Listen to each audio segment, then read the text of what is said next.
что ж такое, спать вообще невозможно. Буду как дура спать одна. Надо к какому-нибудь врачу сходить, выяснить, что делать с храпом. Здравствуйте. Здравствуйте. Александр Евгеньевич, я сегодня, видите, со всей семьей. Катя, Алексей, Настя, ну вот вы все пришли, молодцы какие. Папа храпит у нас. Поскольку вы у нас отоларинголог, это, наверное, по вашей части. Так, Алексей, когда вы начали храпеть? Вот я его 5 лет знаю, все 5 лет он Я храпит. думаю, что лет с 20. Давайте посмотрим Алексея.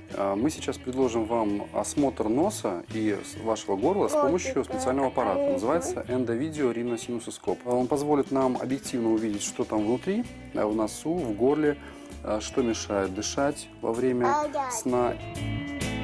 Дышите носом глубоко.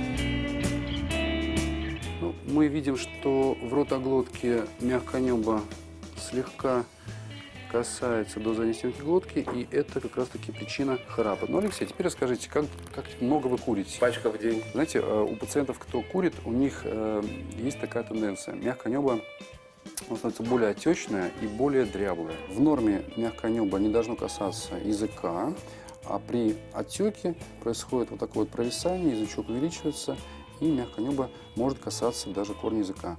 И когда оно касается задней стенки глотки языка, происходит то, что называется храпом. В легкой стадии храпа, когда нет основного дыхания, и пациент себя чувствует удовлетворительно, он высыпается, только страдает супруга, то я рекомендую обычно криолечение, и этого достаточно. Пациент практически однократно приходит к лор-врачу, мы обрабатываем ваше мягкое небо с помощью жидкого азота, оно замерзает, а потом происходит рассасывание этого хронического отека.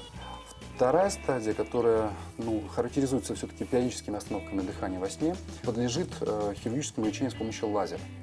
Лазер уже иссякает ненужную часть тканей и уменьшает мягкое небо, чтобы оно не провисало.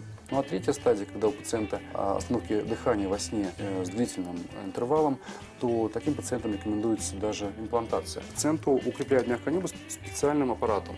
Вот такой вот способ сейчас считается наиболее современным. С помощью такой имплантации мягкое небо становится более плотным, и оно не дребезжит.